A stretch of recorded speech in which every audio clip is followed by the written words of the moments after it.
Hello there, and a very warm welcome to Chazingdra Chats, the show where we take a stroll through the life stories of people in the Pokémon community, discovering the 6 Pokémon on their dream team along the way. I'm Charlie Merriman, Merry by name, Merry by nature, otherwise known as Chazingdra, a host and commentator for the Pokémon Video Game Championship Series, and a content creator. And this week, as every week, I very much hope my guest and I can make your day merry.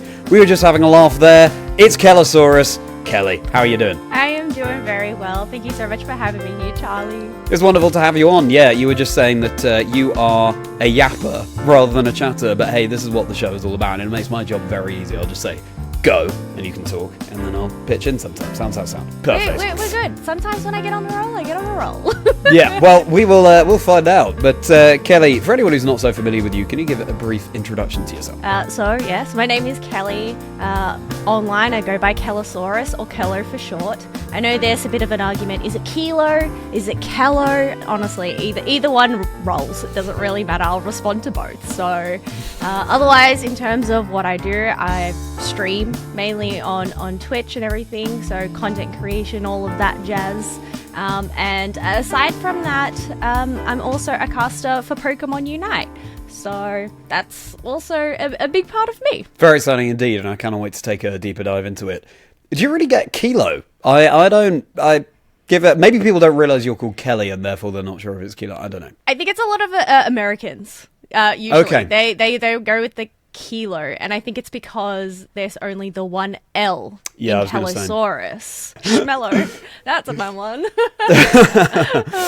So Kelo and I have not met in person, but of course we know of each other through our casting. As I said, I cast for the video game, whereas Kelo is for Pokémon UNITE, and online through content as well. So thank you very much, Kelo, for going with my random message out of the blue, inviting you on the show. It's all about that spontaneous nature. So, no, as I said, thank you for having me here. Fantastic. No, I can't wait. Well, shall we do this? Shall we get into your life story and your 6 Dream Team Pokemon? So, what we're going to start with here is your partner. Yes, my partner is a big part of my life. So, he's pretty much been in there for, well, half of it. We actually ended up getting together in high school. We've actually known each other before that, being in the same classes and everything. So up until now, we've been together for 16 years. Being 33, as I said, that's pretty much half of my life that he's just been there and been around. So a massive part of me, and I think also just a massive part of what I do in this space. I wouldn't actually be doing all of this content creation stuff, all of this casting stuff, if it wasn't for him, really. He's the one that introduced me to it. He's the one that's been there to just encourage me and keep me on track, even when, things go astray and you want to quit. He's the one that gets me, back on track pretty much. If you don't mind me asking, who is your partner? And what you suggested there is that he does a similar thing to you, but maybe I'm wrong. So my partner goes by Nate. He actually, well, I mean, in terms of Pokemon, not really, but I think more in terms of the gaming space. He used to actually play competitive and everything, so being exposed to just the esports side of thing, he's the one that has all the background when I've pretty much, come in totally oblivious to a lot of how things work and everything like that. So he's taught me a lot about just the esports space, or even just in terms of the online space. I think before content creation and journey, which will obviously be explored a little bit later on, he's the one that actually introduced me to Twitch. So that was during the pandemic, and I think like a lot of people during that time, things get a bit lonely and everything, and you just try to search for that connection. I was playing Animal Crossing at that time, so I've always been a bit of a big gamer, and same with him. He's always been very big into games, and I think that's where we really found our connection. I think funny story actually is, I think our first encounter with each other, but not really an encounter, was at a local arcade where a friend, we went with, so he had his friend and I had my friend, and they were actually friends with each other, but we were more the shyer side of of people. So he was there, and it was like, it wasn't until many years later where it was like, wait, that was you? And it's kind of like one of those moments where it's like, okay, you've actually crossed paths like way before you actually get to officially meet each other, which is, I guess, yeah, being in school together, doing classes and everything. So making that connection, as I said, it's just like he's kind of just always been there, and you know, not to be sappy or anything, but it's just like, I don't know, it's just that those little things and those connections that you make in your mind, and I don't know, I think that's just really special kind of thing. Yeah. Yeah, no, it's wonderful to hear. Yeah. Absolutely. And the fact that you've grown, or, you know, if we're putting it in Pokemon terms, evolved together over all those years, it means that your bond must be just as strong as it could ever be. That's fantastic to hear, Kelo. Yeah. And so does Nate still compete in esports and games now? No, he doesn't. So he actually went overseas 3 times. He got to travel to Europe a couple of times. So mainly into the first person FPS gamings and everything like that. So I guess, yeah, just playing competitively, having that experience and being exposed to that, and just, I guess, teaching all of that to me. And obviously, yeah, the realms of those type of games are very, very different, but it's also just very similar in terms of the whole competitive nature, even just like community-based type of stuff. I think, you know, while the games might be different, there's just so many similarities across the board. Well, speaking of that, you said that Nate isn't so involved in, or has not been involved in, the Pokemon side of things. So, for you, if I ask you, I don't know if you'll cover this in a later topic, but what is your first memory with Pokemon? I think I didn't really get big into Pokemon until after college. So growing up, Pokemon was always there. A regular occurrence, especially for those Aussie kiddos out there that grew up in the 90s, early 2000s. We would switch on the TV, and Pokemon would be on Cheese TV early in the morning. So before you go to school, you whip on Pokemon, get ready to eat your breakfast, and all of that jazz. So I think earlier on in my younger years, it was mainly watching it through the anime.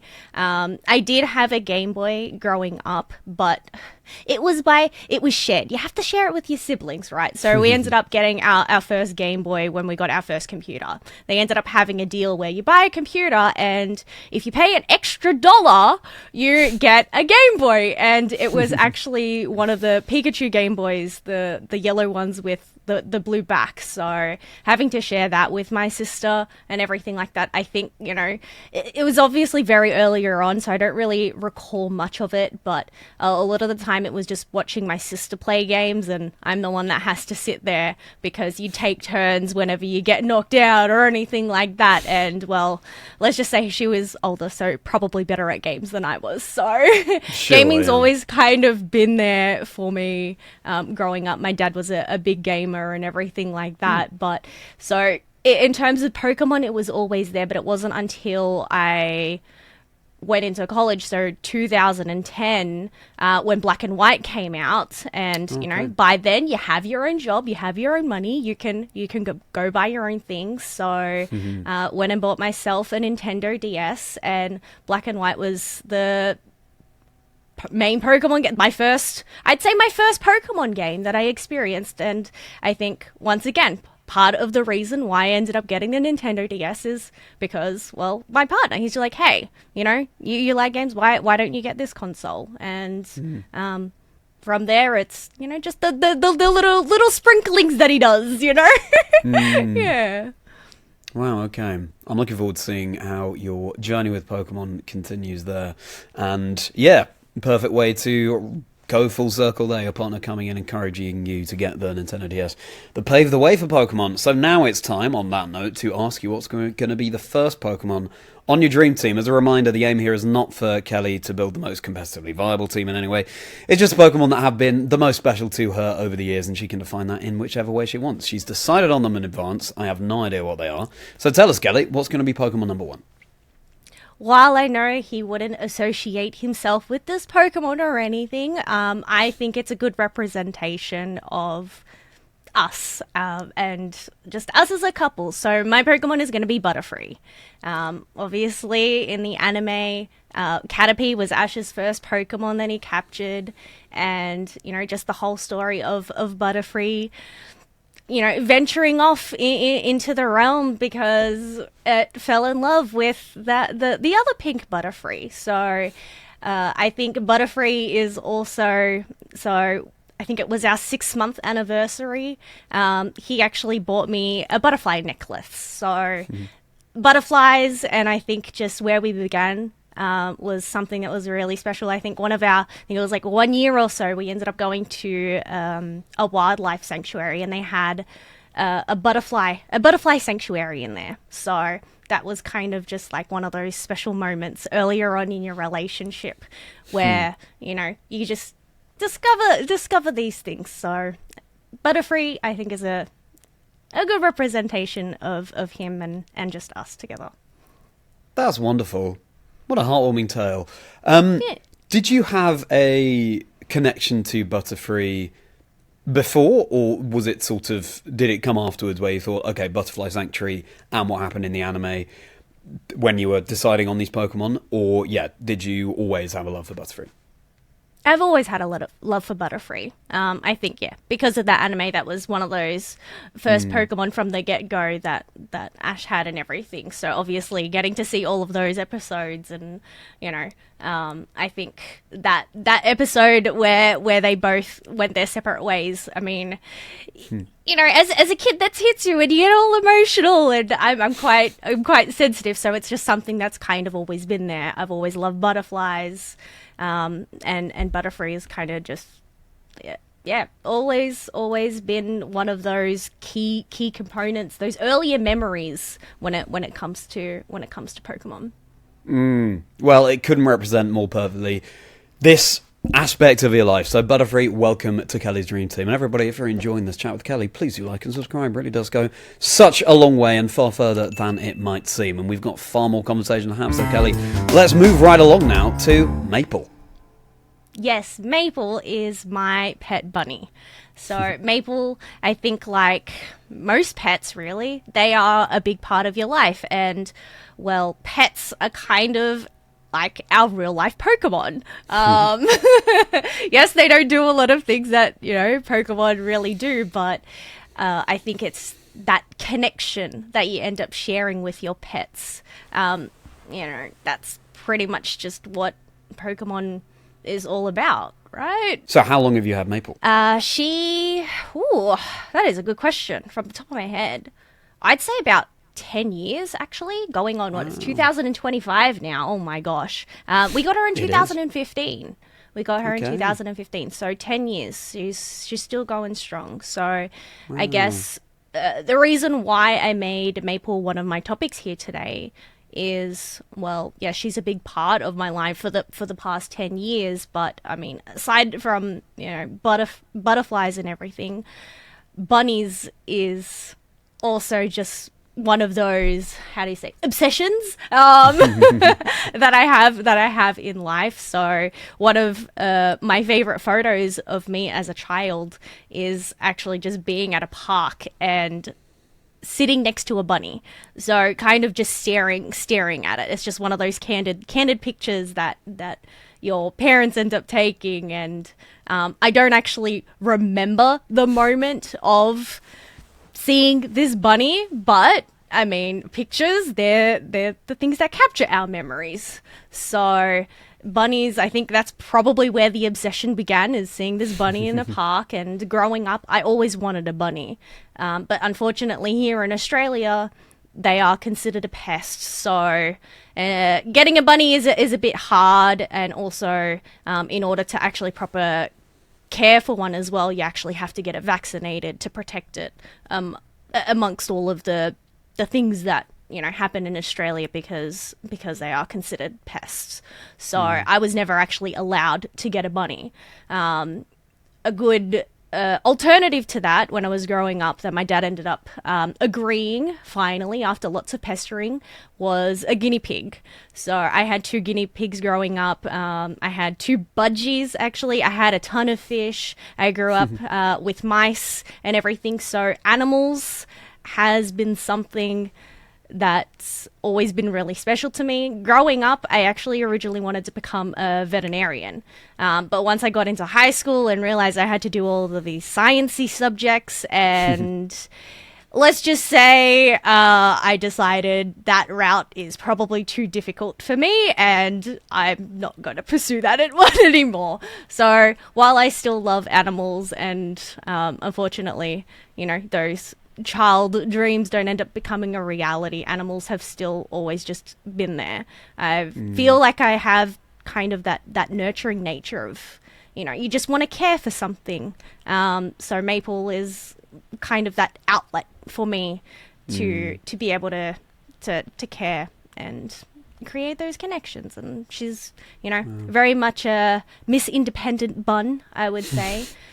Things are on her terms. She doesn't like to get picked up or anything like that, but she still does provide a lot of love in her own ways. I think it's a really underrated aspect of why Pokemon has such staying power with us and why so many people love it is a love of animals. And it's wonderful to hear that you connected with that. And wow, what an array, a menagerie of animals you had when you were growing up as well. So you said budgies and mice, and you had 2 guinea pigs as well. So what were your guinea pigs' names?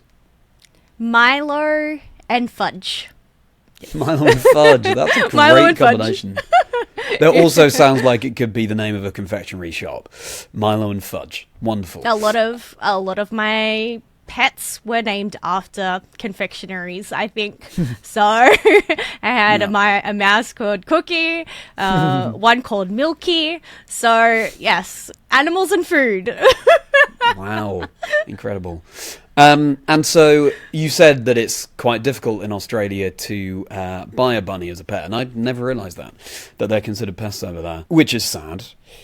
But so it was 2015 that you got Maple, and given what you just said, is it sort of all sorts of hoops that you have to jump through in order to have a pet rabbit in Australia? It's a bit of a funny story, and I guess it links back to the previous topic, my partner. So we had been talking about getting a bunny and everything, but renting and everything, it's hard to get the approvals for pets. So I actually ended up getting Maple when he was overseas on an esports trip competing. So he's gone overseas, and I ended up coming across Maple and pretty much fell in love with her. I was with a friend and she helped me bring her home, and he's come home and, hey, we have a bunny. So I'm like, I was lonely, even though he was only gone for a week or so. She just kind of fell into my lap. Yeah. I love the idea that you're like trying to pass it off as, what are you talking about? We've always had a bunny when he gets home. Yeah. It's like, yes, that's Maple. You know Maple. Just trying to pass the buck. But wow, okay, and what was your partner's reaction? He was happy. He loves it. Okay, good. Fantastic. Yeah, I think he's very much, he had a dog of his own and everything growing up, so, he's also very much into animals, and he was very supportive of just the whole process when we were looking at getting a rabbit to begin with. Nice. We were only in a little apartment, so a dog wasn't something that we could get because we just didn't have the space or the yard. And I guess rabbits, they're indoors. She has a massive playpen that she gets to be in and free roams. She's a free roaming rabbit when we're at home. So I think it was a good alternative because they're kind of that mixture between a dog and a cat, where she's toilet trained, so they're actually quite clean and everything like that, and they can still be quite playful as well. But it just suited living arrangements a lot more than a dog. So hopefully one day we'll be able to get a dog for ourselves. But yeah, given living circumstances for the time being, Maple is enough. Very important considerations to bear in mind. So thank you very much for bringing that up, Kelo. And now it's time to discover what's going to be Pokemon 2 on your dream team, and my mind is whirring as to all of the rabbit kinds of Pokemon. If that is the route you've gone down, well, let's find out what's going to be Pokemon number 2. One of my favourite Pokemon in Gen 2 is Azumarill. I mean, you can even see the little Azu here from Hawaii. So, I mean, there's no better way to represent Maple than, well, a bunny Pokemon. So Azumarill is going to be my second Pokemon on my team. The water rabbit. Exactly. Azumarill, speaking to your love of Maple. And has it been... Yes, you said that you'd always loved rabbits since you were younger. Does that mean you'd also loved Azumarill since you were younger? Yes. Yeah. Bunnies. I mean, just the blue bunny egg. I don't know. There's just something about Azumarill. Blue's one of my favorite colors. And I don't know, it's just really cute. Just one of those favorites. Just the whole, not just Azumarill, but the whole line. I love Marill as well, and I think because Marill is a mouse, having mice growing up, I think it's kind of, they both fit that genre really, really well. Actually, now that I think about it. Yeah, you said blue is one of your favorite colors. Do you have a favorite color? It's hard to have a favorite color. I think blue and purple are definitely up there, and well, pink. So just that whole Perfect. blue, purple, and pink aesthetic. Yeah. That whole part. Okay, You couldn't well, really Azumarill. tell. Yeah, true. Azumarill, welcome to the team, and we're going to swim over from there into university and teaching. So before I ended up getting into content creation and casting, I went to university as a teacher. So once I realized, I guess, the dream of becoming a veterinarian was out of reach, the next thing that I also loved was kids. So growing up, I had a younger brother. I had to babysit him a lot, having two working parents, etc., like that. I ended up pretty much becoming the family local babysitter for a lot of our family friends. So looking after my brother, looking after a lot of his friends and everything like that was just something that was something that just came to be. And I think just being around kids growing up and everything like that, teaching seemed like a career path that I could achieve and go down. So after deciding in high school, as you do, I think that's always a really stressful moment. Is, I don't know if they have that where you are, Charlie, or anybody else, but it's, having that going into the careers teacher's office, I can't remember what it's called, and having that interview of, well, what are your next steps after high school? Where are you going to do? What are you going to do? Are you going to go to uni? Are you going to do this? Go to TAFE? And it's just like, well, I don't know. I haven't thought about it. And yeah, so teaching was the route that I decided to go down. You say, this is what you were doing before you were casting and creating, but I would argue that casting is a form of teaching, really. You're breaking down the game so that players of all levels can understand what's going on. So that makes total sense there. And yeah, I do know what you mean about those meetings. Did you ever have this where you do like a careers test at school, and I just found them really pointless because I'd answer very positively to anything to do with acting, and then the result came back with, "Have you considered acting?" Oh, wow. But I think it was the same as you. Yeah. I think it was the same as you in that I was very much in the moment. I wasn't thinking too much about the future. But were you sort of training to teach a particular subject? So here in Australia, primary school is every single subject. Right. Yeah. So That's what I wondered. Sure. No, there's no particular subject. It's pretty much you've just got to go learn it all. Math, English, science and technology, history. I mean, really, it's a lot. And, you think, okay, it's at a primary school level. No, this stuff is hard. Things get harder. Things aren't... what we learned in school is completely different to what is taught now. Yeah. Wow. A smorgasbord of subjects there then. And so so that's what you went to university for, and then you did have a teaching career? Yes. So I did end up I ended up graduating uni in 2014, and I didn't end up getting a full-time job straight away. So I ended up going the substitute casual teacher route, and I ended up teaching at a school quite regularly. It was actually the school that I had my internship is what it's called. I had my internship, so that's what you have to do to get your experience and pass and everything. So it was good picking up that and pretty much just teaching at that school a lot. I also taught at a few different local schools casually, and it wasn't until after it was during after the pandemic where I ended up getting a 1-year full-time contract. So it was the COVID intensive support learning teacher. I think during that time, a lot of kids ended up creating a lot of gaps learning from home and everything like that. So they created pretty much this brand new role here. And I got asked, hey, do you want a full-time gig? And I'm like, oh, okay, I've been doing casual for so long. I'll give it a crack. And during that year, while I am obviously very appreciative of the opportunity and the experience, it definitely taught me a lot. It demonstrated to me that I don't think I am cut out for this full time.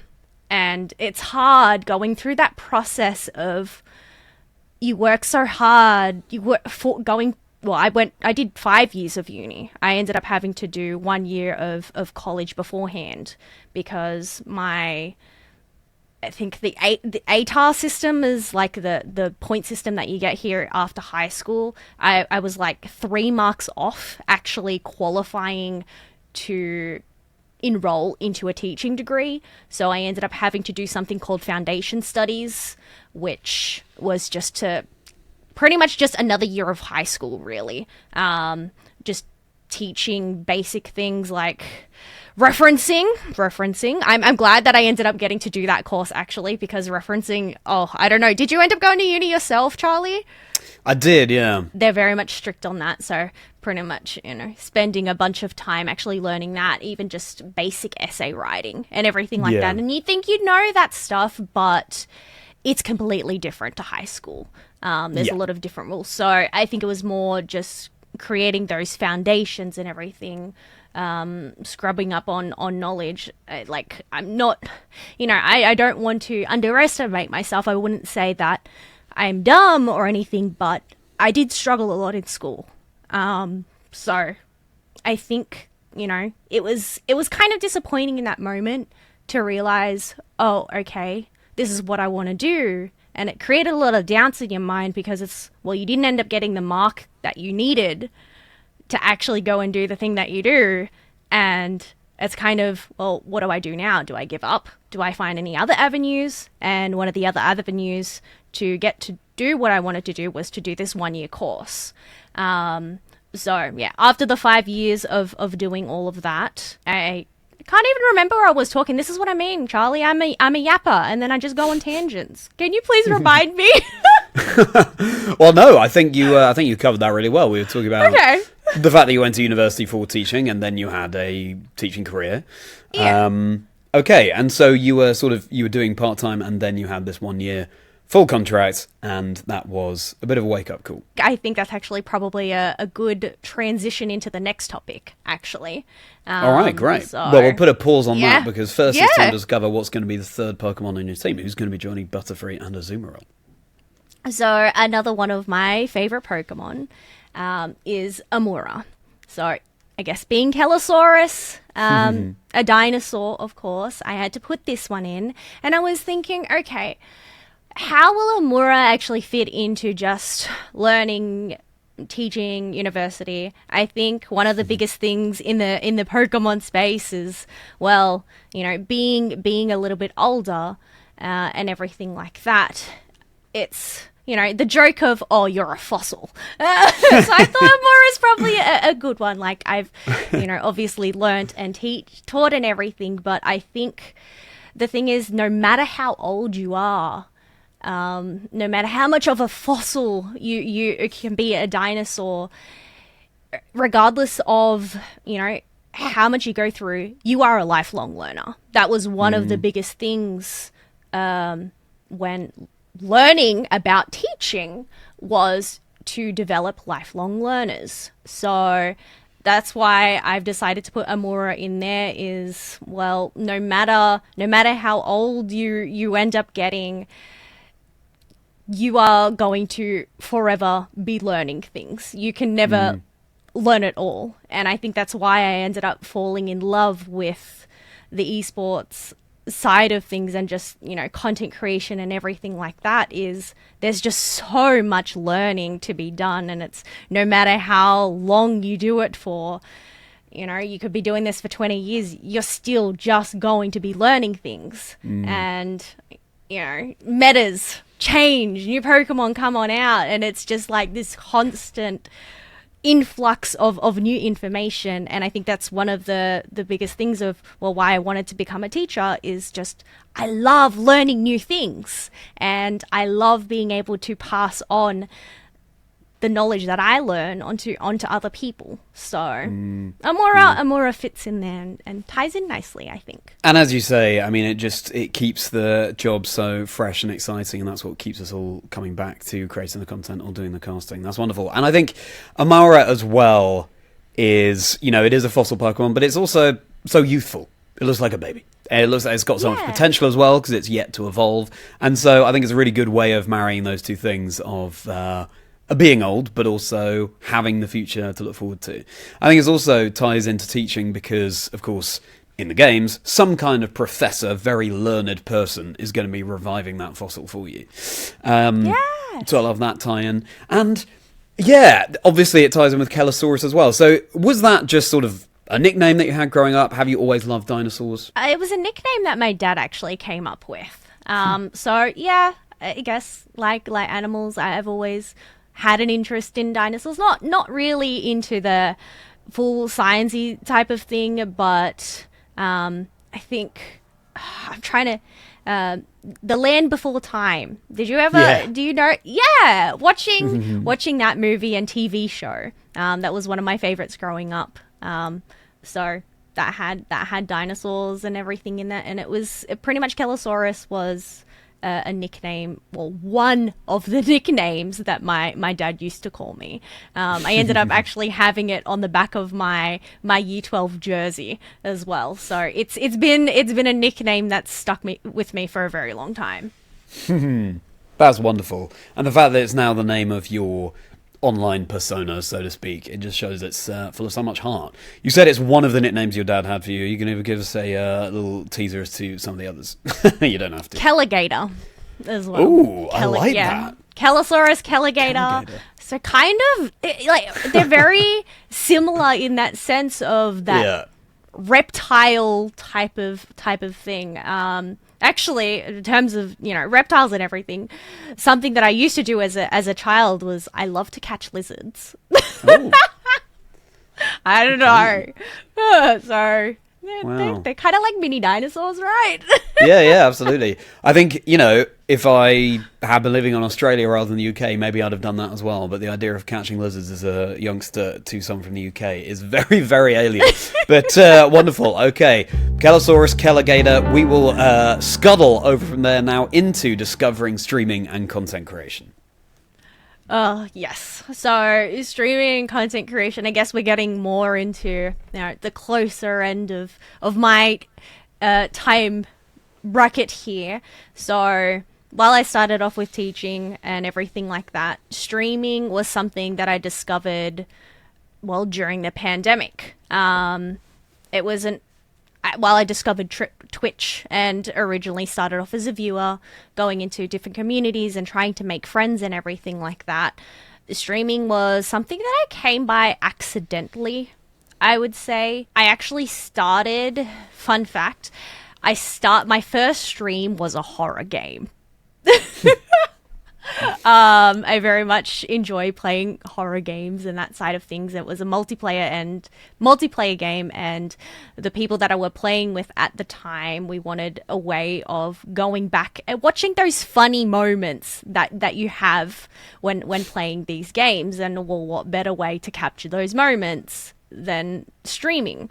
So the people that I was playing with, they were mainly Animal Crossing creators, and they didn't exactly want to do it on their channel because it was just such different content for them to make and everything like that. And I'm like, well, I don't stream. I have nothing to lose. I'll just do it on, I'll just stream on my account. And it kind of just began from there. There's something so casual, not really thinking anything of actually going down this path, kind of just happened because we just wanted a way to capture those memories and be able to watch back on them. And I think being able to experience that for the first time, actually being on a platform where anybody can just jump in and say hello and start talking to you, or, you know, guide you through things, I began to fall in love with that. I mean, you know, part of the whole thing for going onto Twitch was to create friends, and that was just such a easy way to find other people that have similar interests to you. And then it kind of just developed from there. I ended up streaming, it was very much for the first month or so, I was streaming a bunch of different games. So I'd do horror games with friends, just solo horror games on my own that I've always wanted to play. I ended up streaming some Animal Crossing as well. So it was very much just a mess. I had no direct line of what I wanted to do, no niche or anything. It was pretty much just, oh, hey, I've woken up, I want to play this game, I'm just going to do it. First of all, kudos to you for just picking up those horror games and playing them. I think with friends, I would do the same. But playing a horror game by myself, that's that's not for me. Is that still a genre that you're into now? Not necessarily. No, I haven't. Now that I think about it, I haven't really played a horror game in quite a while. Oh, I don't know if Repo is considered a horror game, though. Mm-hmm. But once again, that's kind of got that spooky, but it's also cutesy aspect to it because of the characters. Okay. So I think it's that rush. The rush that you get when you do get that scare, that jump scare, and everything like that. And being able to experience that with friends, like, even though you are being chased down by a monster, there's just something so entertaining and funny about that. And so you said you would just wake up and decide on whichever game you wanted to play that day. Did you find that your community was enjoying the fact that you were playing a variety of things, and also at what point did you start to think that you would play Pokemon? I think at that moment in time, I wouldn't consider myself actually having developed a community. It was still, I mean, it was only a month into streaming. So sure. In terms of, people I hadn't really established that community side of things just yet. It was, like most people start streaming, 2-3 people hop on in. Some decide to say hi and disappear 5 minutes later. So I think it was more, I wasn't really thinking about that community aspect back then. It was more just oh, hey, I want a way to go back and record my games because I don't have the space on my computer. And it wasn't until, I think it was about a month and a half later, once again, bringing back in my partner, him knowing that I wanted multiplayer games to play with people online, heard about this game called Pokemon Unite. And he's like, oh, hey, I feel like this would be right up your alley. You like Pokemon, it's a multiplayer game, you have a Switch, why not give it a go? So day one, we both ended up downloading it. He ended up playing it for a bit himself, and well, little did he know what it would end up leading to, but I was captivated. I was hooked. Not only is it Pokemon, but the fact that you get to control your Pokemon, like, I think that's just something we've always just wanted to do. I never played. I actually didn't end up finding it until later. There was a game that you could do that. Was it Mystery Dungeons? Did you ever play that? Yeah, that's true. Yeah, Pokemon Mystery Dungeon, yeah. I never experienced that game. So this was the first game where I actually experienced, oh, hey, I get to, control my Pokemon and walk around as them. So I don't know. It could be a blessing. It could be a disaster for him because, I mean, it's pretty much just become my whole personality now. Yeah, sure, yeah. Wow, okay. Now, you said that the first game you bought on the DS, it was black and white, around college. So, in the background, up until this point, had you been always getting the new Pokemon games and playing through them? I did play them. It's funny, we actually only a couple of weeks back, we ended up digging out my 3DS and we played a little game of guess which Pokemon was on your team. So black and white, I did play X and Y, Sun and Moon, Omega Ruby. I didn't play Generation 8 though. I didn't have Sword and Shield. And then I didn't end up, I guess, getting back into it until, well, I guess Pokemon Unite, and then Gen 9, Scarlet and Violet ended up coming out. So I did play majority of those generations after Gen 5, but I ended up missing out on Gen 8 for, I'm not sure why I didn't end up playing that. But I do have it there. He did end up buying it for me. He bought me a copy of Shield, and it's more just, well, one day I'm just going to have to sit down and play it. So, and you're in for a treat when you do. Fantastic games. Yeah. Sword and Shield, yeah. And based on the UK as well. Okay, and so Pokemon Unite comes out. Obviously, yeah, as you say, no one was any the wiser at that point as to where it would lead. Why don't we park that there, actually, because I know that we'll get into talking about casting a little bit later, and go over from there to asking what's going to be the fourth Pokemon on your dream team, alongside Butterfree, Azumarill, and Amora. We've got A, and B. They're all very alphabetically early. Let's see if that continues. Well, I'm sorry to disappoint you, it does not. We are going to take a step later on in the alphabet, so one of my favourite Pokemon is Sylveon. And I think what better way to make the connection of, well, streaming, content creation, building a community, building friendships than Sylveon. Sylveon's all, I mean, X and Y. The whole way that you end up evolving Sylveon is through friendship. Building that friendship, the Eevee into the Sylveon. And Sylveon was one of, when I found out about that Pokemon being a fairy type, just, my favorite colors and the whole aesthetic. It definitely just rose up there in terms of being one of my favorite Pokemon. And I think Sylveon is a good connection to all of that. It's also, it's Pokemon that's sort of surrounded by these feelers that it has wrapped up around its body, to sense the emotions of people, which really ties into the nurturing element of yourself that you mentioned earlier. And Sylveon, of course, well, I think I'm right in saying you can play as Sylveon in Pokemon Unite, right? Yes, yeah, you can. Well, there we go. I was so happy when Sylveon wasn't one of the original releases. It came a little bit later, but once Sylveon was announced, I was just like, yes! So I have a blue ribbon on Sylveon. For those people that don't play Pokemon Unite, you earn ribbons based on how much you play that Pokemon. So it comes in tiers. You have your green ribbon, your blue ribbon, and your gold ribbon. So Sylveon, it's not at gold status yet. We are working towards it, but it's hard to fit Sylveon in this current meta at the moment, so it doesn't really get played as often in ranked. But I'm sure one day she will earn that gold ribbon. Absolutely, it's on the cards, and I can see the little Sylveon toy that you have dangling off your microphone there too. So, yes. Fantastic. Sylveon, welcome to the team. Now we will gallop over from there into talking about your ADHD. Yeah, so, I mean, one of the things linking back to the previous topics was I struggled in school. As I said, I had the potential there and everything like that. I knew that I could do stuff, but I just found it hard to apply myself or keep focused. And I never really thought anything of it really until much later. So I actually only discovered that I had ADHD last year. So it's still very much a new part.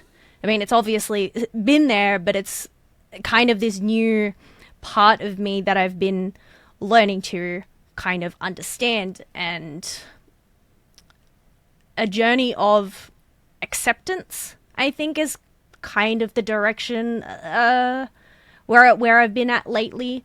Is that's a struggle. I don't want to define myself. It's hard when you learn these things about yourself. You don't exactly want it to define you or change you, but kind of recognizing that, oh, okay, this is the reason why my brain is the way that it is. And it's not necessarily a bad thing. Like, I think, in the end, this is what makes me me.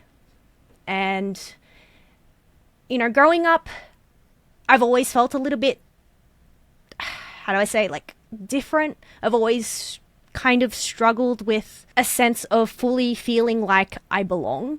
And I never really pinpointed why. I had, in terms of creating friendships and stuff like that, I've always had friends there, but I never really felt, I guess, fully connected to them, if that makes sense.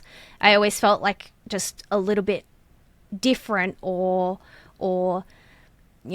just this, I'm quite an anxious person and everything like that. So it's hard to maintain friendships. I think that's one of the biggest thing as well. The reason why I've always struggled to maintain friendships is, well, because of this part of me that I never actually knew was there. So putting a name to it has been a bit of a mind boggle, but we're slowly getting there and everything, and learning to actually make the best of it, and learning how to do that. And part of that is starting to take medication and everything like that. It's hard trying to get into those routines and remember to do these things and create. I mean, one of the biggest struggles with it is pretty much, you struggle with building routines and everything. And it's like, wait, I have to build a routine around medication and maintaining all of this? You expect me to remember?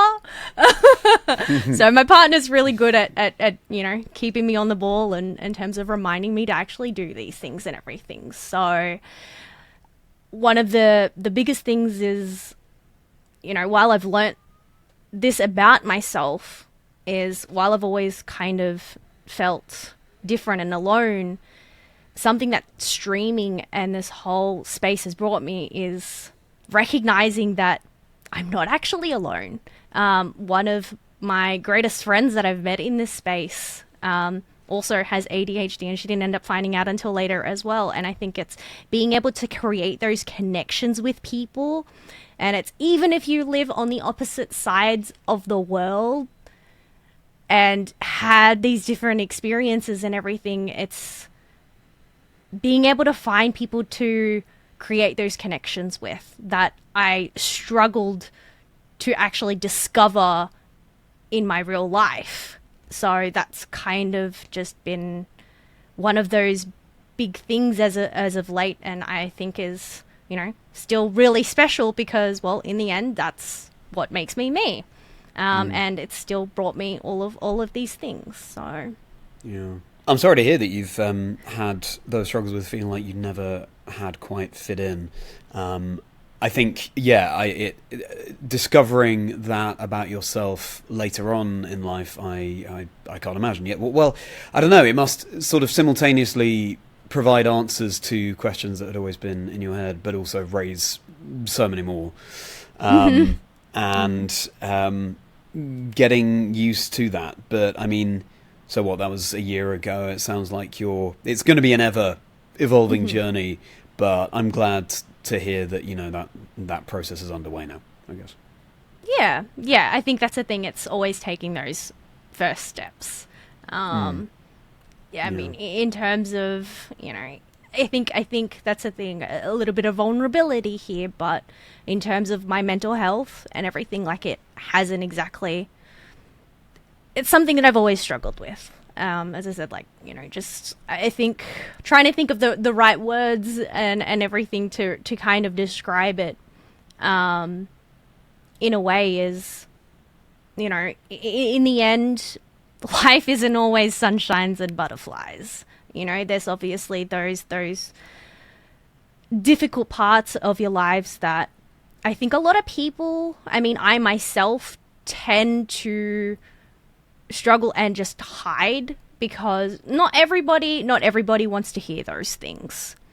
And I think being able to actually find a space where to be accepted and to find other people that understand that and are actually there to listen and relate. One of my biggest things that helps me and comforts me is listening to other people's stories and recognizing that, oh, hey, you're not alone. You're just human.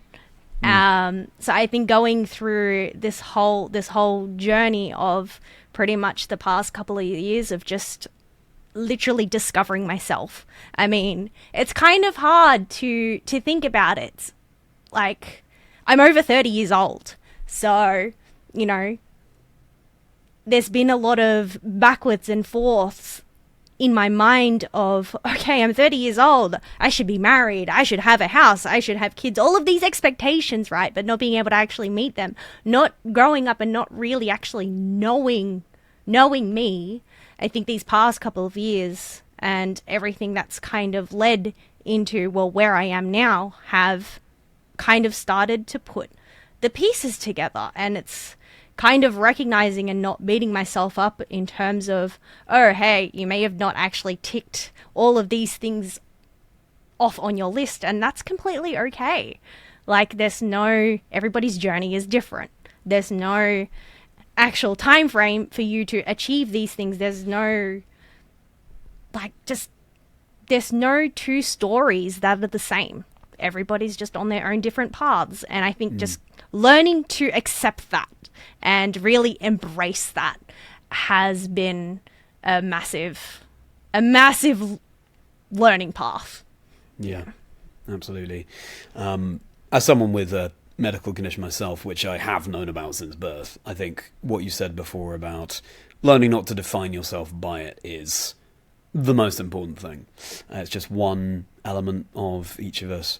And compartmentalizing is what we all strive to do, and then we can move on and get on with our lives. Thank you very much for your honesty there, Kelly. And now it's time to discover what's going to be the fifth Pokemon on your dream team alongside Butterfree, Azumarill, Amora, and Sylvia. Well, I had to fit in another one of my favorites here. So Totodile is coming to join the party. And I think Totodile is a great representation of, just my whole journey of discovery of who I am and all of my quirks that make me me, including ADHD. And Totodile, I think just his happiness in general, his hyperactivity, even linking back to one of my previous nicknames, Caligator. There's a reason why Totodile is one of my favorites, so I thought Totodile would be a great connection to this segment of my life. Yeah, wonderful. You've tied in each of these Pokemon so beautifully with all of the topics that you're talking about here. Totodile. Now, you really got into the games, as you said, around Generation 5, but has Totodile always been there as one of your favourites as well? Yeah, Totodile's been there. Watching it in anime, once again, Being blue, pink, just the general aesthetic caught my eye, and I think it's just Totodale's personality, really. As I said, it's just his personality just puts a smile on your face. He's just goofy. As I said, just always happy, energetic. And I think, that's something that I just hope to just be like Totodile and be able to just put smiles on faces and be happy yourself. I guess. So Totodile is just so carefree in that sense.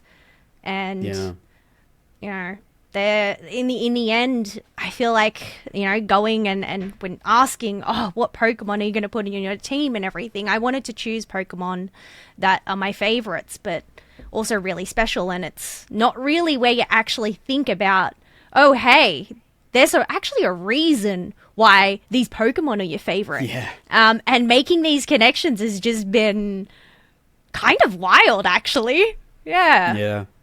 Yeah, it's a good point. Yeah, I think there probably is there definitely is a lot more to it than might meet the eye, and that is, of course, one of the primary aims of the podcast, to bring that out. So we all aspire to be a bit more Totodile. I love that, Kelly. Thank you very much for sharing. Before we round out this dream team, now time to talk about casting. Yes, so casting is something that's still very new to me, even though I'm in my 3rd year of doing it. I very much still feel like a little fish in the big pond, a fish out of water.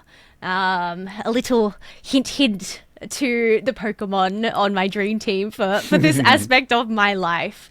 So casting ended up beginning about 3 years ago. It came alongside my streaming journey. I ended up joining an organization very earlier on in my streaming journey, which was actually really cool. They provided me with a lot of opportunities, and one of those things was to develop a community cup for Pokemon UNITE. And, not really, I hadn't really thought about casting or anything like that. Before casting, I actually was a competitive player. So that was my first experience, I guess, outside of, my partner's stuff. My own personal experience in esports is actually being on a team and playing competitively. And, that was all pretty much just for fun. I did end up winning some money. Am I a pro player? We did end up coming 8th. Our team ended up coming 8th in a cup. So I did that for the first UCS, actually, back in 2022. And it wasn't until a year later where the org I was with wanted to develop a community cup and everything for content and everything, but also just, to bring the community together, because Unite was still very much, I feel like, in its baby phases. And I got asked to help organize and host and cast it, and I'm like, I don't even know what that means. And learned, okay, pretty much just, talk about what you see on screen and kind of, just the whole analysis thing. And yeah, not really knowing where it would actually lead to, but doing it for that event, I kind of realized, oh, hey, I really enjoy this. It was just so eye-opening, really. I'm getting an opportunity to talk, which I'm probably sure you realize I like to do a lot. I'm getting a chance to learn new things, something that I like to do a lot. I get a chance to connect with people, something that I love to do a lot, just the whole organization, the back end type of things, bringing people together and everything like this. And pretty much it just all went from there. I ended up getting to do a few other events with the organization as well. And it wasn't until like a couple of months in, I'm like, okay, I actually want to pursue this a little bit further. What can I do? And I ended up coming across something called Unite Battle Hub. and seeing the tournaments that they ran. They were a grassroots organization. So they were mainly focused on EU and North America. And I think that's, like, being from Australia, the scene isn't very big here. So we didn't have, you know, grassroots scenes. I was pretty much that person to kind of begin that grassroots scene in Australia, organizing leagues and stuff like that. I don't know. I never really saw myself as that, but I wanted to be able to, well, not learn, you know, stuff about casting and everything like that, but also how can I do what they are doing and bring that to the Oceania community. And I ended up reaching out to Relic, and said, oh, hey, like, I've started doing this. Do you, like, just kind of shot my shot of, do you have any available spaces? Are you looking for any more casters? And, you know, they ended up saying yeah, and I ended up joining the squad. And that was just, you know, kind of that first step, well, no, I wouldn't say that first step, but that next biggest step into this casting realm. And I'll be forever grateful to Relic and just the whole squad at Battle Hub for, even though I knew nothing and I was still very much new to the scene, for just giving me that opportunity to learn and to develop everything that has just become what it is. Relic, of course, James Kirk, someone I met at EUIC a couple of months ago now, actually. Lovely guy. Pokemon UNITE caster and overall figurehead in the community. Thank you for everything you do, James. And yeah, I mean, in this space, it is all about helping each other. And so it was wonderful to hear about that. So, Pokemon UNITE, you said, you know, it came out, your partner said, I think you'd really enjoy this, and you did. Had you played a multiplayer online battle arena game, or MOBA, before Pokemon Unite? No, this was my first. First in the genre, so... Has it created an itch to try other games like that? Nope, not interested. Okay. No, fair enough. No. This is all Pokemon. If it's not Pokemon... yeah, pretty much. No. Wonderful. Yeah. Okay. And the fact that you were competing before as well, it's fantastic to get your insight on that. And of course, means pays dividends for your casting there too. And looking at you now, I mean, you had that opportunity from James and you've casted many events since then. You were casting the World Championships last year, if I'm not mistaken? Yeah, so yeah. I guess from, you know, getting to do casting over at Unite Battle Hub, it ended up leading to bigger opportunities, getting to cast for Unite Esports. So same thing as, you know, you just got to shoot your shot. Shoot my shot, reached out to somebody, just said, hey, you know, I'm Kelo, I'm a caster. You know, I'm interested in just the scene and everything. And then from there, it kind of just fell into place. I ended up getting to cast my first official broadcast was getting to cast for the NA region. So that was back in 2023, which was really cool. My partner, my co-caster back then was Kanashi, actually. I ended up getting paired up with Kanashi.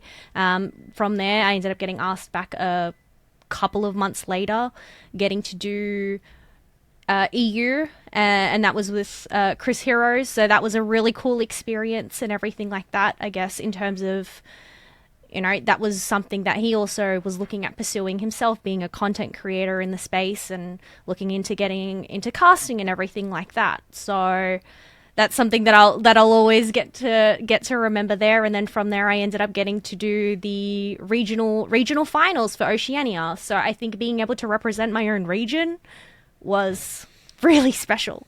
That's kind of what I was, you know, just pretty much dreams coming true.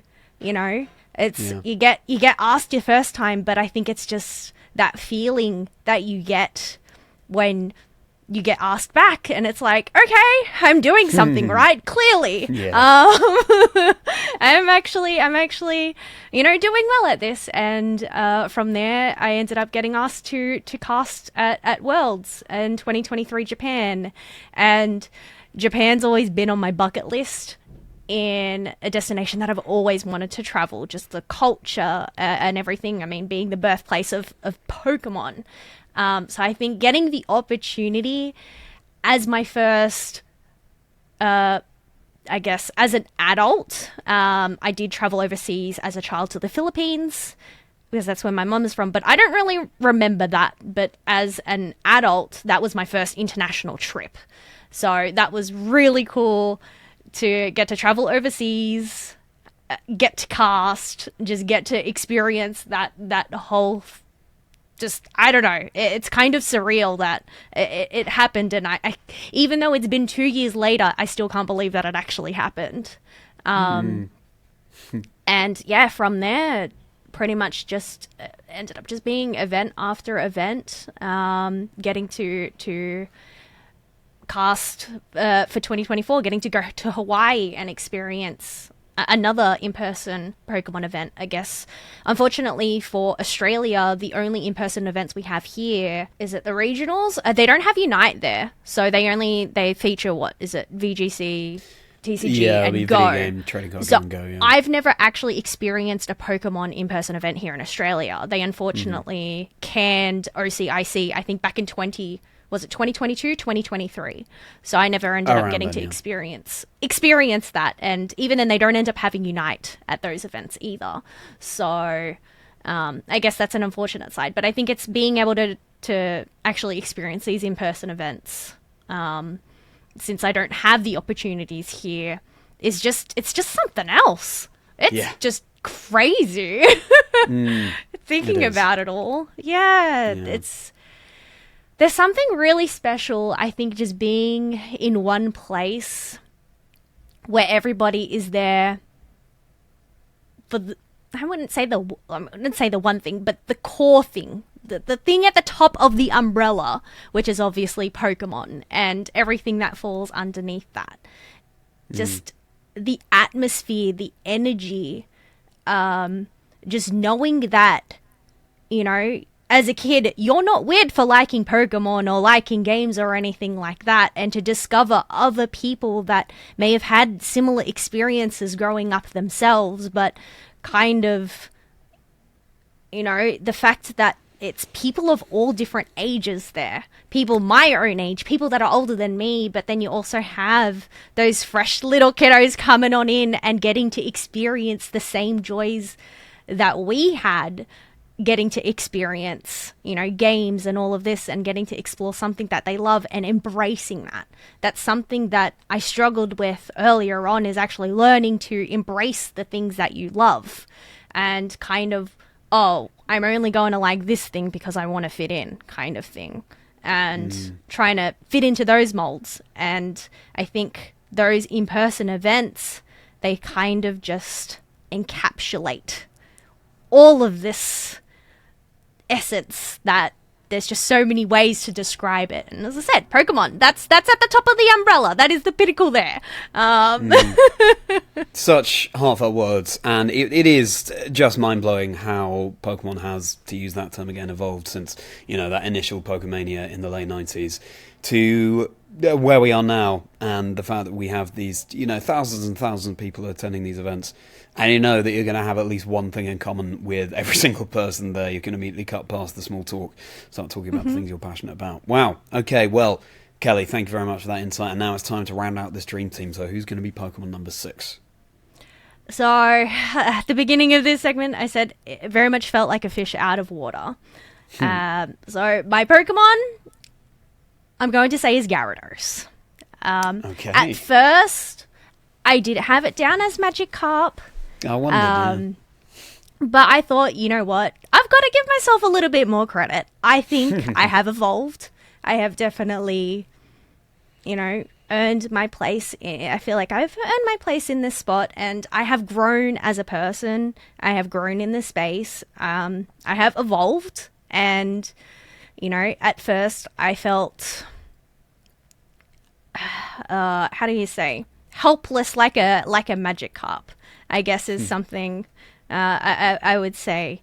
And, even though Magikarp can't really do a lot, it's through all of the effort, another thing for linked to Pokemon Unite is the way to evolve Magikarp into a Gyarados is through its effort gauge of attacking wild Pokemon, defeating your opponents, and just splashing about. So I have filled up my effort gauge, and I have evolved into a Gyarados. So Gyarados is my 6th Pokemon on my team to represent my casting journey. That is wonderful and a fantastic answer. Yeah, I'd seen you share a lot of pictures of you out with your Magikarp plushie, and so I did wonder when you said fish out of water if it would be Magikarp. But I think Gyarados makes so much more sense here, and a sense, you've done this for a good few years now, and the only way is up from here. I think also it was that there's a post around Worlds last year where they assigned a Pokemon to each of the Unite casters based on the vibe, the outfit you were wearing, and yours was Gyarados as well. So yeah, absolutely perfect. I was wearing a Magikarp shirt. Yeah. Well, fantastic. And part water, part flying. The flying certainly represents you soaring right now. So this means, Kelly, that your complete dream team is Butterfree, Azumarill, Amora, Sylveon, Totodile, and Gyarados. And we've got 3 water types on now. We've got a couple of flying as well. Would you say that water is your favourite type? I do live on the coast, so I am quite close to the beach. So yeah, I don't swim as much as often, but I did used to go to the beach a lot when I was younger. So now that I'm older, I just don't like sand. Yeah, no, it's understandable. As someone, from the UK who doesn't live on the coast, I would give anything just sometimes to feel the sand underneath, sand in between your toes and that sort of thing, and be able to look out at the sea. But yeah, different environments for sure. And we've got a couple of Gen 1 Pokemon on there. We've got a couple of Gen 2 Pokemon on there as well. Generation 6 and a couple of Generation 6. So we've got 2 from 1, 2 and 6. So a good spread and certainly an affinity for certain generations. But now it's time to ask you, Kelly, if you had to choose one of these Pokemon to be your partner Pokemon, which would it be? I'm going to choose Sylveon. Sylveon not only is my most favourite Pokemon, but as we were discussing earlier, Sylveon having its little feelers and everything like that, sensitive in nature and all of that, I believe Sylveon, one thing that I read a while back as well, which I thought was really special, I can't even remember where I saw it, but Sylveon latches on to its trainer with its feelers to provide that support. And I think Sylveon there as my partner Pokemon, that would be ideal to just, reach out and provide that support for whenever I need it. When things do feel a little bit messy in my head and, not really making sense of anything, or, when things get a little bit too intense, I think Sylveon would be there just to kind of help ground me. So. Well, makes total sense joining the team here, and as you say, there's always so much going on in our favourites than might first meet the eye. So, perfect representation of that, Sylveon. You are Kelly's partner Pokemon. And now a slightly different kind of question for you, Kelly. If you were a Pokemon, what do you think you would be? Totodile. Yeah? Yeah, nice. I feel like Totodile. Yeah, I mean, for all the reasons you said earlier, being happy, having fun, wanting to make other people happy as well. And again, that sense of potential. But what do you all think? Do you agree that of all the Pokemon there are, more than 1,000 of them at this point, Kelo would be a Totodile? Let us know in the comments below, because we'd be fascinated to hear. And speaking of you all, it's now time for your community questions. I posted online, as I always do, asking for questions from you all for Kelly. Thank you so much for submitting them. Apologies that I won't have time to feature all of them, and also apologies if I mispronounce any of your names or handles. But to kick things off here, Kelly, it's Mefu TTV. If you are trapped on an island and can only bring 3 Pokemon, which? Now, there might be some overlap here with your dream team, or maybe it'll be entirely practical considerations. Let us know. Firstly, I've got to say, Fu, that is a really great question. Cheat code. Can I bring a Lapras to get myself off the island? Hey, now we're talking. You can absolutely bring a Lapras. And even if you can't get yourself off the island, it's a very serene, calming presence. And, if you're stranded on an island, have a bit of fun riding around a Lapras's back. I like it. I'm wondering if Well, I feel like it would be salt water, not fresh water. I feel like maybe Lapras might be able to provide me with some water to drink if it isn't able to make its way off the island. Second Pokemon, Tropius. Oh yeah. A dinosaur Pokemon, but also to provide me with fruit and bananas to eat. Yeah. Good answer. Yeah. I like it. You've got a couple of gentle giants on there as well, which would be nice, calming aura to have around, I think. Calming aura, but also protect me from if there is anything sinister on the island, I suppose. I mean, you never know what could be lurking amongst the trees there. So I do need some protection. Third Pokemon I would bring... Ooh. Shuckle? Okay. Is that the one that makes the fruit? The drinks? Yes, you're right. Yeah. Berry juice. Yeah.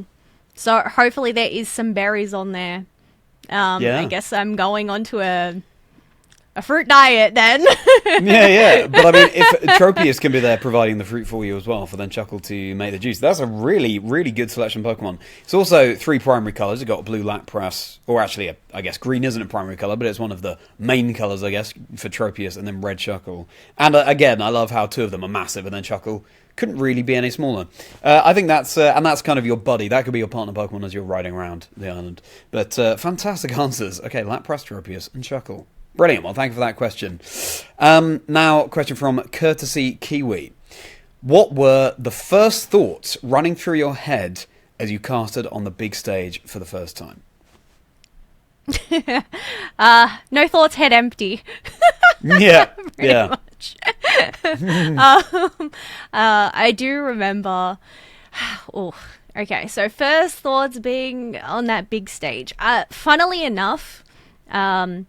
within that first 5 minutes of being on the stage, being on screen, as soon as I got off there, I bawled my eyes out. I was a nervous wreck, but I guess... do we have time for a bit of a funny story here, Charlie? Of course. Always. So my first appearance, which was in Japan, Zoinks and Chef, they introduced me on and everything, and, you know, we had a little bit of a chat. As you do, you cover whatever pieces that you need to, and what ended up happening was... the screen was supposed to change to a graphic, and that was kind of going to be my cue to step off stage, so then Doob could come on in, get the headset, and get ready to come in and cast. But what ended up happening was the graphic didn't end up actually showing up on screen. The camera just stayed on us, and Chef and Zoinks already said goodbye to me, and here I am waiting for this cue for me to duck away, and I'm just standing there awkwardly like, well, what do I do? Do I step off? Do I just stand here awkwardly even though they've already said goodbye to me? And at that moment, once again, no thoughts, head empty. Panic starts to set in because it's just like, this isn't what happened in the rehearsals. This is completely different. This is first 5 minutes of me appearing on stage. What is going on? So in the end, I decided to take off the headphones, put it on the bench, but I don't think Doob ended up realizing that the graphic hadn't changed or anything. So he's leaned over into the camera to go and pick up that headset, and of course, classic community fashion, somebody had to go out and clip that. It ended up becoming a running meme of just Doob Snacks coming in and photobombing every now and then during the broadcast. So I like to think of it of just, you know, feeding into that meme, even though it was unintentional. But pretty much as soon as I stepped off stage, I was just so overwhelmed with emotions, thinking that I messed up, I made a mistake, I didn't know if I made the right choice by, you know, stepping off, and, you know, I've made Doob come on camera when he isn't supposed to be on camera, and, you know, thinking just so many negative things. I ended up just crying. I ended up bawling, and I think, you know, just being overwhelmed and also just being kind of realizing this is reality, this isn't a dream. So, in terms of specific thoughts during that moment, it was a lot of different thoughts. But Wow. more Okay. just, yeah. It's still a funny story now that I look back on it many years Yeah, later, of course. though. Exactly, yeah, at the time, yeah, it must have been definitely not the introduction you wanted to be on broadcast. Forever etched on the internet, that moment will be. Right, sure, yeah. Wow, okay. What a first experience, and yeah, as you say, just a whole cocktail of things in your mind at that point. But listen, you are now where you are, and that is not only a fun anecdote, but obviously has paved the way for what was to follow. Thank you very much for that question. And now, final question here from Slayer Poke. What was that? One Slayer PU. Would like to know, what was it like growing up not only in the literal sense of your general exposure to Pokemon at a younger age, but also your development in the streaming ecosystem? So I guess your, yeah, I mean, you can define that how you would like. Oh, that's a good question as well. I have really good questions from my friends here. So I really appreciate that. I guess, like discussed earlier, Pokemon has always been there in terms of, watching the anime and everything like that. Getting to experience it, as I said, having a Game Boy, but not really fully experiencing it. I know we ended up having Pokemon TCG cards as well growing up, but having an older sister, she ended up taking all of that stuff when she moved out. So while it was there, I feel like growing up, it wasn't really there, like fully. I didn't fully feel the connection to Pokemon. And, like a lot of folks, you get into high school and you leave these things behind. And I think, as an adult, that kind of makes me sad that, I didn't end up continuing to embrace that side of me, and instead going on many different paths and everything like that. But I think now that I am older, actually rediscovering that and being able to embrace that and just feel unashamed to love Pokemon now, and kind of, it's something there that I'm hoping, those that are younger, to just, you don't need to give up these things to try and fit in. You've just got to love what you love. If it makes you happy, it makes you happy. And there's so many, different things. Not everybody has to like the same thing. And Pokemon definitely teaches you that, in that sense of not everybody has to like the same Pokemon, right? Everybody has their favorites for whatever reason it is. And I think, yes, Pokemon is there, but it isn't until now that I'm much older that I actually realize how much it has taught me and how much it has to teach us as well. It's a theme that comes out time and time again on the podcast. Just embrace the things that make you you and embrace the things that you love. The sooner we all do that, the sooner we'll find that fulfillment and we'll find that happiness. And yeah, so much to learn about ourselves through discovering this franchise. So thank you so much for those really insightful questions there, and thank you for your answers, Kelly. If you'd like to submit a question for a future guest on Chazingdra Chats, then keep an eye on my socials at Chazingdra, xBlueSky, Instagram and TikTok, and of course on YouTube. That's where I post the call outs for questions for my guests. I would love to hear what you'd love to hear. Alright then, Kelly, so we've heard a lot about you up to now, but what's next for you?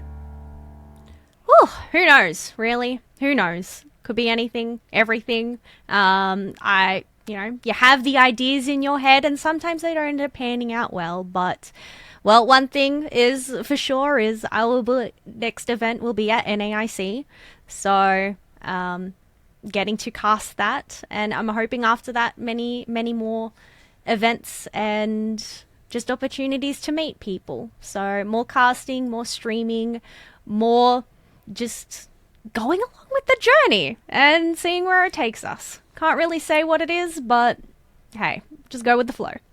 Being happy. Wonderful. Yeah. Exactly. Being in the moment, like that little Totodile, just enjoying things as they come. Fantastic. And final question for you, Kelly.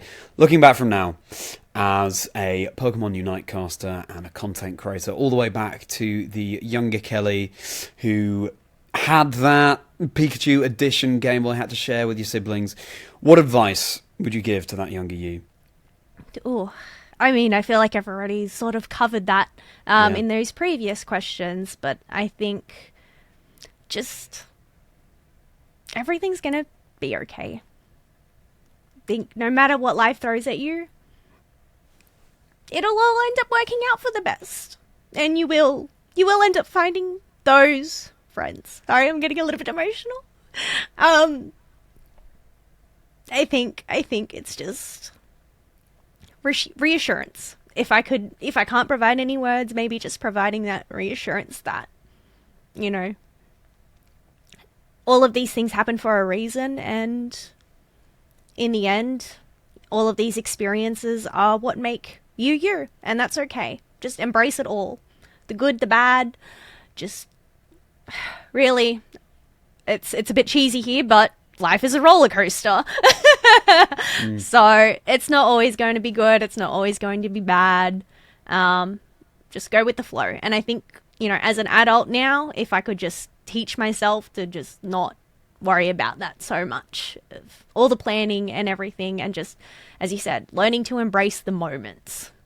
Thank you very much indeed for your honesty there, Kelly. And yeah. Well, thank you so much for your openness throughout the episode as well. Are you okay? Do you need to take a moment? I'm okay. You're good. Okay, great. Well, thank you, Kelly. And the chat does not end there, because now we'll be getting into Kelosaurus' Rapidash round, 15 or so minutes of bonus questions that Kelly has not prepared for. And as always, there's so many more things that I want to delve into with Kelly. I'd like to know a bit more about at what point the streams went from variety, playing lots of different games, to just focusing on Pokemon, and also what if Kelly has a favourite stream that she has ever done. What advice Kelly would give to aspiring creators and casters. If you could replay any of the main series games for the first time, which would it be? We'll be talking more about downtime beyond Pokemon as well, all sorts of things like that. If that sounds of interest to you, you can become one of my YouTube channel members, which also gets you access to all sorts of other perks, like early access to videos, competing in Pokemon battles on the video game side of things with me live on stream, as well as priority reply to comments and all sorts of other things, emoji and badges, you know the drill. It's if you click on the join button, then you can see what's available to you, but if you prefer just to buy a separate Rapidash round, then the Patreon is linked below as well, where you can do that. Fundamentally, I really appreciate the fact that you have listened to this episode in its entirety, but if you want to get to know Kelly a little bit better, then the Rapidash round will be the place for you to go next. All links will be below. And Kelly, thank you so much again for joining me on the show, and thank you for your honesty. It's been wonderful to get to know you a whole lot better. Thank you. Thank you so much for having me and giving me the opportunity to just have a chat. Of course, no, the pleasure's been all mine. And if people want to keep up with you online, Kelly, where can they find you? You can find me on Kelosaurus on Twitch. All other socials should be under Kelosaurus TTV. Fantastic. Make sure you're checking out Kelo's fantastic content and our bit of YouTube spiel from this side of things. Once more, everybody, if you've enjoyed, please do like and subscribe and drop a comment too. Kelo's given us so much food for thought. We'd love to know your thoughts on what Kelo has shared, as well as if any of your own Dream Team Pokemon tie in with any of hers. Also on the channel, there are more than 50 episodes of the podcast at this point, with a broad range of guests, competitive, from video game, trading card game go, as well as Unite, of course, as well as YouTubers, shiny hunters, people who enjoy Pokemon in a more casual sense as well. So there's bound to be something for everyone. You can use the hashtag 6Pokemon, one life story to spread the word about the show. I put a lot of effort into these episodes, so all support with likes and subscribes, and of course the Patreon and YouTube channel members, hugely appreciated. A vast range of other content on the channel as well. I'm currently working on my EUIC video and plenty of other scripted videos too. Vlogging events that I cast, silly Pokemon comedy skits, compilations of all the stupid jokes I make when I'm casting events. You can find it all on the channel. Thank you, Kelly. If you're a fan of everything that the Pokemon video games have to offer, then my channel is the place for you at Chazingdra on YouTube. And of course, you can listen to the podcast on Spotify and other audio apps as well. And ratings and reviews over on those really do go such a long way too. As I said, I'm at Chazingdra across all of the socials, and my Discord community is linked below as well. Hop into Chazingdra's Chocolate Factory, come and be a part of the Merry Folk. Would be a pleasure to see you there. Episodes of the show drop every Wednesday. Right then, Kelly, with that being said, it's time to get into your Rapidash round. So, if you're not joining us over on Patreon or as a YouTube channel member for that, then it's goodbye from Kelly. Bye! And it's goodbye from me. See you next time on Chazingdra Chats, where there'll be another 6 Pokemon, 1 life story. Right then, Kelly, how are you feeling about these bonus questions? Gotta get myself hyped. These are supposed to be quick, like a Rapidash, right? Let's do this. Yeah, you can be as speedy as you want, or not. It's entirely up to you. We'll see the detail that we go into. But the first thing to ask here, so, do you have a favourite stream that you've ever done? That's so tricky. There's so many. It is a hard question. There is so many. It's hard to pick just one. I think Sure. there's one memorable one during a charity stream, and I had an incentive where my partner helped me with this one, but we numbered a dozen of eggs 1 to 12, and if we reached a benchmark or anything like that, they'd have to choose a number.